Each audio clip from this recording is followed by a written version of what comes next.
मैं उस समय की बात बोल रहा हूँ जब काफी धन का अभाव था। प्रत्येक परिवार में परिवार को चलाने में काफी तकलीफ का सामना करना पड़ता था। प्रत्येक माँ बाप के पढ़ाई कर 6 से 9 बच्चे होते थे। पढ़ाई कर माँ बाप 1 या 2 कमरे में गुजारा या परवरिश कर अपना जीवन यापन कर रहे थे। मेरे परिवार में 20 लोग 3 कमरे में गुजारा करते थे। प्राय सभी स्त्रियां बड़ों से घूंघट में रहती थी। घूंघट भी गला तक होता था। उस समय की स्त्रियां अपने भावना, प्रेम, कर्तव्य समझते हुए जीवन बिताती थी। कुछ भी साधन सुविधा नहीं हुआ करता था। कितनी भी गरीबी से गरीबी हो, खुशी खुशी उस अवस्था में सुख का अनुभव करते हुए जीवन गुजारती थी। नम्रता, विनम्रता, सहनशीलता, मान सम्मान करते हुए सभी बड़ों को खुश रखती थी। शादी के पहले प्रत्येक लड़कियां खुद के नए जीवन साथी के साथ जीवन बिताना, उस लड़की के भिन्न भिन्न प्रकार के अरमान, बहुत प्रकार की कल्पना उसके मन में होती है। जब वो लड़की ससुराल जाती है, वहाँ का वातावरण न देखकर उसका सपना, कल्पना, अरमान मोतियों की तरह बिखर जाता है। उसका नया लोगों के साथ परिचय होता है, जैसे दादा ससुर, दादी सास, सास ससुर, 4 छोटे छोटे नंद, देवर एवं 3 नंदे। इस सभी की परवरिश की जिम्मेवारी उसके पति पर होती है। सिर्फ एक छोटा मकान, उसमें एक कमरा और एक छोटी सी झोपड़ी, उसमें खाना बनता। किसी भी प्रकार की सुविधा उपलब्ध नहीं थी। कमरा का भारी हिस्सा टूटा हुआ, ऊपर से बरसात में पानी ऊपर से टपकता रहता था। सिर्फ नाम का मकान। उस लड़की का पति बैंक में साधारण क्लर्क की नौकरी लगी हुई थी। इसी प्रकार का वातावरण में उस लड़की पर क्या बीता होगा। लेकिन वो जब अपने मैके आती, कुछ भी नहीं कहती, खुशी खुशी रह के चली जाती, किसी बात का जिक्र तक नहीं करती। इसी प्रकार दूसरी घटना कहने को, घर का मकान पूरा भरा, पूरा परिवार, 35 लोग, संयुक्त परिवार, 4 कमरे में छोटे छोटे थे, बीच में एक हॉल। उस हॉल को लोहे की अलमारी या मोटे मोटे कपड़ों के पर्दा बनाकर उस हॉल को कमरा मान कर रहते थे। इस प्रकार की जीवन स्तर सभी का प्राय कर हुआ करता था। उस समय की स्त्रियां एक सब्जी या अचार से रोटी खा लिया करती थी, पर आज ऐसा देखने को नहीं मिलता। यदि घर में 5 व्यक्ति हैं, सभी को अलग अलग नाश्ता खाना होना चाहिए। प्रत्येक दिन का अलग अलग होते रहना चाहिए। इसमें कोई भी खुश नहीं रहता। उसकी जरूरत फरमाइश पूर्ण नहीं होती। यदि पति सिनेमा का टिकट कुछ दिन पहले ले आया, जिस दिन जाना का समय आया, वो माँ से आज्ञा मांगा जाने की। यदि माँ बाप या परिवार का कोई बड़ा सदस्य मना कर दिया, वो नहीं जाते, टिकट फाड़ के फेंक देते थे। पर आज कल ऐसा नहीं होता।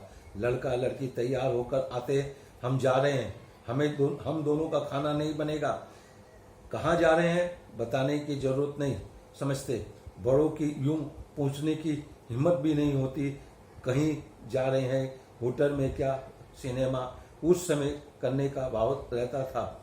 लड़का कहकर जाता, सिनेमा जा रहे हैं, जाते नहीं, होटल में कमरा बुक कर आनंद प्रमोद करके समय घर पहुंच जाया करते थे।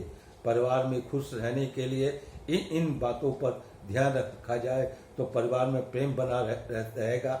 उस परिवार में सुख शांति बनी रहेगी।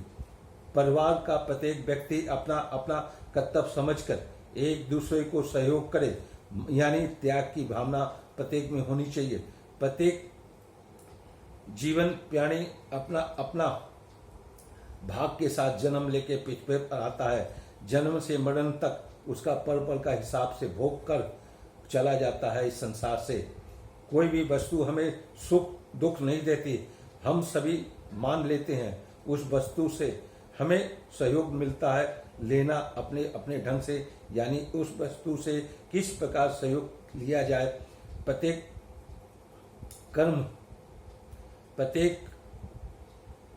कर्म पर उस परमात्मा के लिए करें। किसी भी सदस्य से किसी भी प्रकार की उम्मीद न रखें। जिस परिवार में एक बड़ा बुजुर्ग एक बात बोल देता, बाकी सब परिवार के लोग उस बात को मान ले तो उस परिवार में कभी अशांति नहीं होती। प्रत्येक पति पत्नी बहुत अच्छे होते हैं क्योंकि दोनों का मिलन होता है प्रथम बार, पर वही पति पत्नी दूसरों के कहने चलने पर उनका जीवन नरक बन जाता है। दोनों ही एक दूसरे के स्वभाव को ध्यान में रखकर सहयोग करें, वो दूसरों की बातों पर आकर अपना जीवन परिवार में अशांति पैदा कर लेते हैं। बाहरी पर पूरा विश्वास रखते हुए यदि कुछ भी समस्या हो तो उन दोनों को एकांत में बैठकर बात कर सुलझा लिया जा सकता है। चाहे बाप बेटा, माँ बेटा, पति पत्नी, दूसरों की बातों में नहीं आना चाहिए। हर एक व्यक्ति में कुछ न कुछ गुण होता है, सिर्फ गुणों पर ध्यान देना चाहिए, उसकी बुराइयों पर ध्यान नहीं दे। तो इन सभी बातों को ध्यान दिया जाए तो परिवार ठीक चलेगा, पर होता नहीं। समय बदल गया, भौतिक बात का जमाना आ गया, शिक्षा का प्रभाव हो गया, नए नए प्रकार की वस्तु आने से लोगों का उनको प्राप्त करने में भागम भाग कर रहा है। आज के समाज में टीवी, फ्रिज, मोबाइल फोन, कुर्सी, सोफा, एसी, कमरा, मॉडर्न प्रकार की चीजों का आविष्कार, प्रत्येक प्राणी के लिए अलग अलग कमरा होता है। सभी काफी धन कमाने में जुटे हुए हैं। इन वस्तु को पाने में लगकर शरीर से काम न हो, बैठे बैठे सब काम होना चाहिए। ये सभी प्रकार की बातों या परिवर्तन 1990 के बाद में हो रहा है। इन बच्चों में प्रेम भावना, कर्तव्य की बातों को न जानते न समझते, सिर्फ पैसा ही पैसा इनका उद्देश्य है। प्रेम भावना इतिहास बनकर रह गया। यदि आज की लड़कियां इन समय के जीवन यापन करना पड़ता, यानी 1965 के पहले लड़का लड़की एवं तरह के वातावरण में जीवन बिताना पड़ता तो घर छोड़कर अपना अलग जीवन यापन करते। पढ़ाई कर सभी इस प्रकार की शुरुआत हो गई है। कोई साथ साथ में रहना पसंद नहीं करते, सभी को आजादी स्वतंत्रता रहना पसंद है। संयुक्त परिवार आज के समय खत्म हो गया है। पहले लड़के का रिश्ता ये समझ कर करते माँ बाप की परिवार वाला है, कितने लोगों का परिवार है, खानदान कैसा है, किस घराने का है, संस्कार वाला है कि नहीं, धन सुंदरता पढ़ाई पर ध्यान न देके संयुक्त परिवार में रिश्ता पक्का करते थे। पर आज ऐसी बात नहीं। 1985 के बाद फ्लैट होना, पूरा कमरा सजा हुआ होना चाहिए, जरूरत की सब वस्तु सजा होना चाहिए, जैसे टीवी है, फ्रिज है, सोफा है, कुर्सी है, गाड़ी होनी चाहिए, खाना बनाने वाला महाराज एवं नौकर, लड़का कितना कमाता है, उसकी व्यक्तिगत कितनी संपत्ति है, विशेषकर सरकारी नौकरी वाला होना चाहिए। व्यापारी वर्ग में रिक्शा देना नहीं चाहते। उन बातों को ध्यान में रखकर माँ बाप अपने लड़की का संबंध करते हैं, विशेषकर बात पर ध्यान रखते हैं मेरी लड़की अकेले फ्री होकर जीवन यापन करे, क्योंकि इन बच्चों को प्रेम भावना कर्तव्य का मतलब नहीं जानते, न तो अपने ही बच्चों को प्रेम भावना सिखाते हैं। लड़के यानी पति के माँ बाप को निभाना प्रेम भाव नहीं रखती। यदि उन लड़कियों को राय दिया जाए, सुझाव दिया जाए, वो मानने को तैयार नहीं होती, उन्हें बहुत बुरा लगता, ज्यादा कहने में घर छोड़कर चली जाती है अपने पति बच्चों के साथ। अंत में तलाक यानी संबंध को तोड़कर अलग जीवन जीती हैं। 1965 के पहले घर घर गीता रामायण पाठ सुना जाता था, पढ़ा जाता था, पर उस पर अमर भी करके अपना जीवन यापन करते थे। अब नहीं, टीवी में बहुत प्रकार की धार्मिक धारावाहिक चर्चित दिखाया जाता है। अच्छे व्यासपीठ पे बैठ के वक्ता भागवत गीता रामायण बोलते हैं, देखते हैं, उनको देखने की फुर्सत नहीं होती कि कौन कथा वचन कथा सुनेगा, पर समय पर समझना नहीं चाहते, न अपने जीवन में उतारना चाहते, जीने की तरीका अपनाते हैं। अब शिक्षा का ज्ञान हो गया, अपना अपना भविष्य बनाने में लगे हुए हैं। जीवन में जीने की कला का अनुभव का न होना यानी अभाव बना हुआ है। इस प्रकार की सोच को बदला जा नहीं सकता। मेरी समझ में परिवर्तन है। घूंघट या दम एकदम उठ गया, आंखों की शर्म खत्म हो गई। आजकल की लड़कियां अपने बुजुर्ग से मान सम्मान, इज्जत, शिष्टाचार खत्म हो गया। उनसे आंख से आंख मिलाकर ऐसे बात करती हैं मानो किसी पड़ोस के व्यक्ति या नौकर से बात करती हो। उसमें उनकी अपनी शिक्षा एवं पढ़ाई, धन मान का हिंकार के नशे में चूर मदोस रहती हैं। मैं भी तो धन कमाती हूँ। 1950 के करीब की स्त्रियां एवं लड़कों की शादी कम उम्र में हो जाया करती थी, घूंघट में रहती थी। पति या परिवार का कोई बड़ा स्त्रियों या कुछ ऊंची आवाज में डांटता, वो कहता तो वो चुपचाप सुन लिया करती, कुछ पलट कर जवाब नहीं देती, या दूसरे परिवार के सामने भी कहता तो कुछ नहीं कहती। अब यदि कोई भी कहता अपनी बहू को या बच्चे को, वो सुनते नहीं है, तो बोलते भी नहीं। उस समय सिर्फ पत्नी अपने पति का उंगलियों को इशारे पर अपने कमरे में पति को ले जाती है। वो कहती है, आज तो आपने ऊंची आवाज में 4 आदमियों के सामने कहा, यदि फिर कभी आगे बोले तो ठीक नहीं होगा। मैं भी बहुत कुछ कह सकती हूँ और कर सकती हूँ, समझ जाइए। बाकी परिवार के लोगों को भी समझा दीजिए, नहीं तो अनर्थ हो जाएगा। पुलिस एवं कोर्ट कचहरी की धमकियां भी दे देती हैं।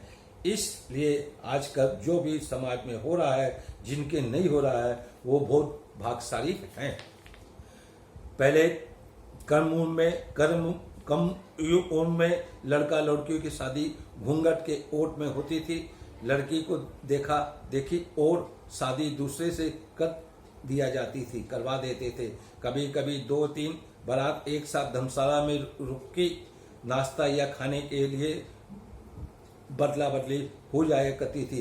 रेलगाड़ी या बैलगाड़ी में विदा होकर लड़की आती, उसमें भी बदला बदली हो जाया करती थी। कई दिन पति अपने पत्नी का चेहरा नहीं देख पाता था। घूंघट में दिन भर काम करते थक जाती थी, रात में कमरे में जाती, गरीबी के कारण दिया मोमबत्ती लालटेन बुझा देती, जिससे कि तेल नहीं ज्यादा जले। पति आता, ऐसे बिना चेहरा देखे सो जाया करता था। कई दिन ऐसे बीत जाया करते थे।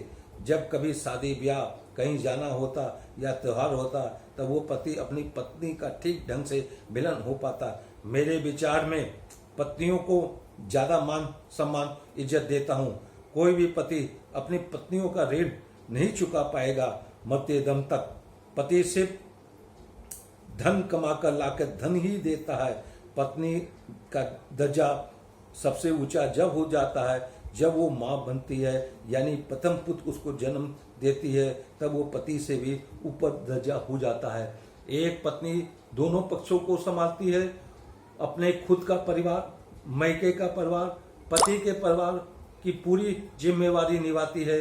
परिवार पति के समय समय पर खुश रखना, बच्चे को खुशी प्यार देना, समय समय पर नाश्ता खाना, क्या वस्तुओं की कमी है उसको ध्यान में रखना, घर में नौकरानी आ रहे हैं कि नहीं है, उसकी जिम्मेवारी उस पत्नी के ऊपर होती है और ये जिम्मेवारी को निभाती है। समाज में, अपने मित्र गणों में अपने घर की इज्जत बचाकर रखना, यानी किसी को किसी भी बात की जानकारी नहीं देना, अन्य व्यक्तियों को नहीं बतलाना, या यहाँ तक वो अपने माँ बाप भाइयों को भी नहीं बतलाती है। इसलिए मेरे निगाह में पतियों या समाज में स्त्री नारी सबसे महान होती है। अगले बार मैं जो बोलूँगा लेह लद्दाख के बारे में बोलूँगा।